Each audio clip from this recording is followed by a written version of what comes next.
Hello everyone, this is Priya Sharma. In this video, I'm gonna share my journey of CSIR NET JRF, how I clear CSIR NET JRF in my second attempt.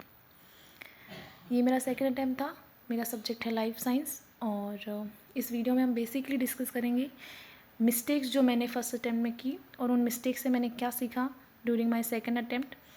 और तो ये video सभी के लिए helpful रहने वाला है, beginners हो या रिपीटर्स, क्योंकि मिस्टेक्स हम सब करते हैं।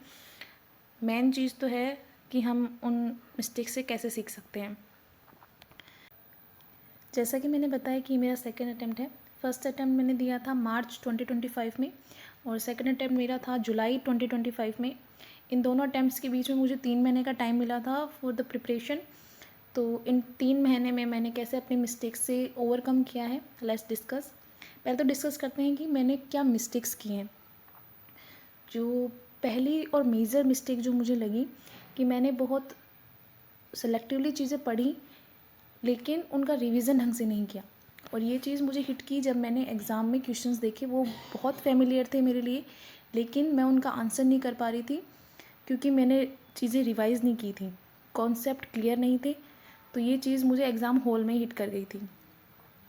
तो ये चीज़ जो है, ये मुझे सबसे ज़्यादा और सबसे बड़ी मिस्टेक लगी मेरी।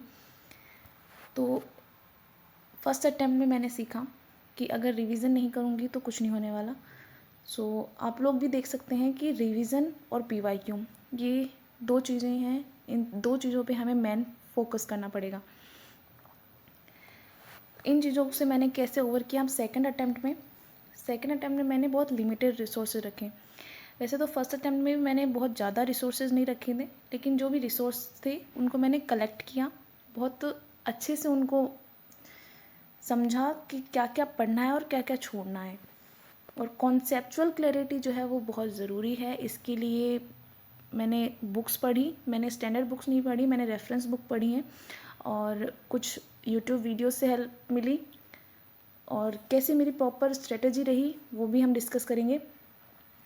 जो मेन चीज़ मैंने सेकंड अटेम्प्ट में की वो है मल्टीपल रिविजन्स। अगर रिविजन्स नहीं होंगे तो कुछ नहीं होने वाला। ये चीज़ मैंने फर्स्ट अटेम्प्ट में सीख ली थी। तो मल्टीपल रिविजन्स जो हैं वो बहुत ज़्यादा ज़रूरी हैं। और जो सेकंड चीज़ पीवाईक्यू बेस्ड प्रिपरेशन, मेरे सेकंड अटैम्प्ट में मैंने बहुत ज़्यादा मॉक टेस्ट दिए हैं पीवाईक्यूज़ की, और एक पीवाईक्यूज़ की बुक भी मेरे पास थी। तो उससे मैंने बहुत अच्छे से पीवाईक्यूज़ को ऑलमोस्ट 3 to 5 टाइम्स रिवाइज़ किया है।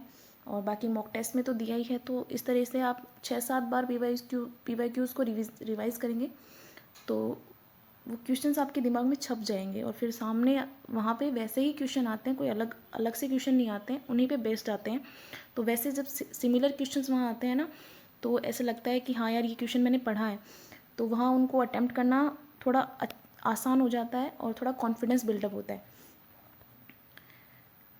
अगर सब्जेक्ट वाइज स्ट्रेटेजी की बात करें या फिर आप यूनिट वाइज स्ट्रेटेजी की बात करें तो आपको उसमें ना सेलेक्ट करना पड़ेगा। अगर आप जूलॉजी के स्टूडेंट हैं, बॉटनी के स्टूडेंट हैं, तो आपको अपने हिसाब से उन यूनिट्स को सेलेक्ट करना पड़ेगा। सारी यूनिट्स हम नहीं कर सकते, 3-4 महीने में बहुत मुश्किल हो जाता है, बहुत मिक्सअप हो जाती है चीज़ें। मैंने सारी यूनिट्स नहीं की हैं। मैंने एनिमल फिजियोलॉजी छोड़ दी क्योंकि मेरा बैकग्राउंड बॉटनी है, तो मेरे लिए वो थोड़ा हार्ड हो जाएगा, इसलिए मैंने एनिमल फिजियोलॉजी छोड़ दी थी। और जो टेक्निक्स वाली जो भी यूनिट्स हैं उसमें मैंने पूरी यूनिट्स नहीं पढ़ी, बहुत सेलेक्टिव चीज़ें पढ़ी हैं। तो ऐसे आपको बहुत सेलेक्टिव चीज़ें पढ़नी पड़ेंगी, बहुत सेलेक्टिव टॉपिक्स ढूंढने पड़ेंगे। और वो आपको पता चलेगा पीवाईक्यूज़ के हिसाब से कि कौन से क्वेश्चन जो हैं वो स्कोरिंग है, कौन से टॉपिक जो हैं वो स्कोरिंग हैं, आप कैसे इनको अटैम्प्ट कर सकते हैं, वो सब आपको पीवाईक्यू और जो मॉक टेस्ट आप देंगे उससे पता चलेगा। तो अगर इम्पोर्टेंस ऑफ पीवाईक्यूज़ की बात करें तो पीवाईक्यूज़ मैंने ऑलमोस्ट 6 से 7 बार रिवाइज़ किए हैं। और इतना करने के बाद जब भी मैंने मॉक टेस्ट दिया है मेरे लिए वो चीज़ें बहुत इजी हो गई थी। तो आई विल सजेस्ट कि आप जितना हो सके उतना पीवाईक्यूज़ कीजिए। स्टार्टिंग में थोड़ा बोरिंग लगेगा बट ट्रस्ट मी बहुत ज़्यादा आपको हेल्पफुल रहेगा ये चीज़। इससे क्या पता चलता है हमको वहाँ पे क्वेश्चंस कैसे बन रहे हैं, किस कॉन्सेप्ट से क्वेश्चन कैसे बने हैं। हम अगर सिर्फ कॉन्सेप्ट पढ़ते जाएंगे ना तो थोड़ा ऐसा हो जाएगा कि क्वेश्चंस वहाँ समझ नहीं आएंगे कि ये कॉन्सेप्ट तो हमने पढ़ा है, लेकिन इस क्वेश्चन को कैसे अटेम्प्ट करें वो समझ नहीं आएगा। PYQs करने से हमें पता चल जाता है कि किस कॉन्सेप्ट से कैसे क्वेश्चन बन रहे हैं, तो फिर हम जब दोबारा कॉन्सेप्ट पढ़ते हैं तो हमें पता चल जाता है कि हमें इसको किस वे में पढ़ना है।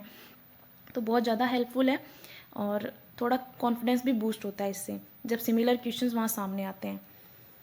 तो रिवीजन स्ट्रेटजी की अगर मैं बात करूँ तो मैंने कोई नोट्स नहीं बनाए हैं।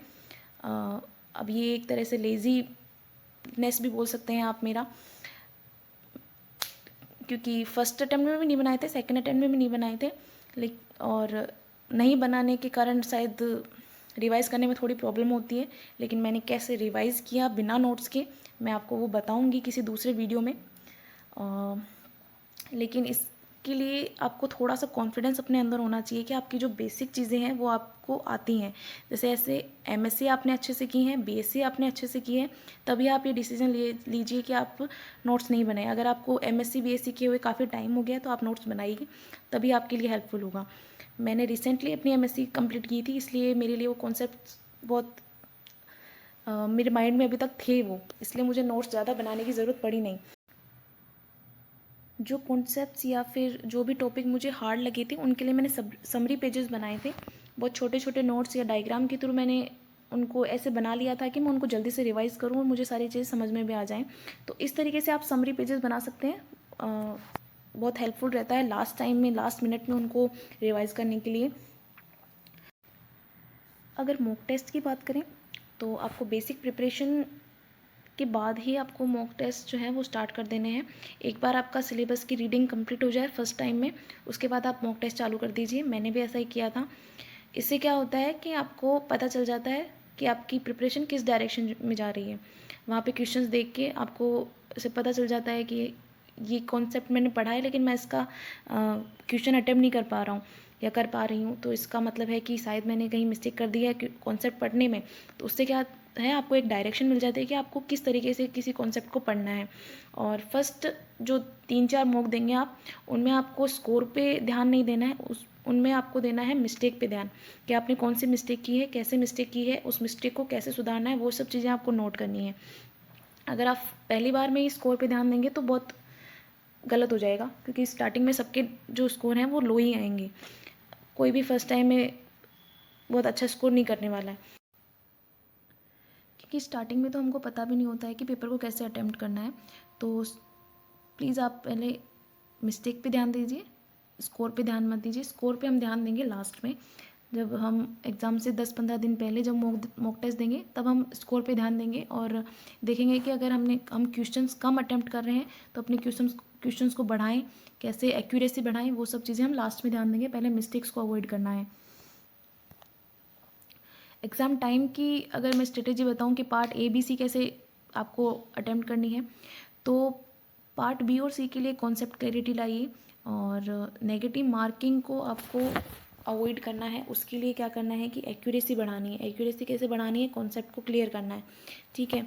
बहुत रेकलेसली क्वेश्चंस अटेम्प्ट नहीं करने हैं। अगर हम, ये मेरे साथ हुआ था फर्स्ट अटेम्प्ट में, मैंने बहुत ज़्यादा नेगेटिव मार्किंग हो गई थी मेरे क्वेश्चंस में, जिसकी वजह से थोड़ा स्कोर लो चला गया था, क्योंकि बहुत ज़्यादा ओवर कॉन्फिडेंस हो गया था मेरे में कि हाँ भाई मेरे कॉन्सेप्ट तो देखा देखा लग रहा है, यही होगा आंसर। तो ऐसे नहीं करना है हमको। अगर एकदम हम क्लियर हैं कि भाई ये ही होना चाहिए, कॉन्सेप्ट हमारे माइंड में पूरा क्लियर है, तभी हम क्वेश्चन अटेम्प्ट करें। तो ये तो B और C के लिए काम करेगा। तो पार्ट A की अगर बात करें तो बहुत सेलेक्टिव क्वेश्चन देखने हैं हमको। PYQs देखिए, उसमें से जो भी टॉपिक बार बार रिपीट हो रहे हैं, बार बार उनसे क्वेश्चन पूछे जा रहे हैं, उन टॉपिक्स को लिख लीजिए किसी पेज पे और फिर उन टॉपिक्स को ही प्रिपेयर कीजिए पार्ट A के लिए, क्योंकि हम पूरा सब कुछ नहीं पढ़ सकते। पार्ट A बहुत वास्ट हो जाता है, मैथ, रीजनिंग वगैरह।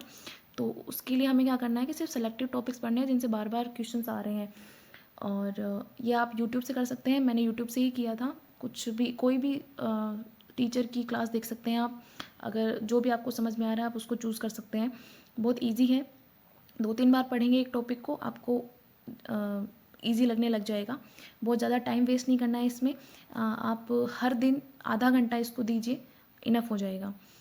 और तो यही थी मेरी जर्नी। अगर आप चाहते हैं कि मैं बहुत डिटेल वीडियो बनाऊं स्ट्रेटजीज़ के बारे में, कैसे मैंने हर यूनिट को अटेम्प्ट किया है, क्या क्या मेरे रिसोर्सेज रहे हैं, क्या मेरी रेफरेंस बुक रही हैं। तो आप कमेंट में CSIR टाइप कर सकते हैं, जिससे मुझे पता चल जाएगा कि मुझे वीडियो बनाना है। तो अगर मैं ये एग्ज़ाम क्लियर कर सकती हूँ तो आप भी कर सकते हैं। बहुत कुछ बहुत हार्ड चीज़ नहीं है, बस अपनी डायरेक्शन सही रखिए और डिसिप्लिन बनाए रखिए, मिस्टेक्स को अवॉइड कीजिए, ट्रस्ट द प्रोसेस और ये सब हो जाएगा। CSIR नेट अचीवेबल है, मैंने किया है, आप भी कर लेंगे। So thank you so much.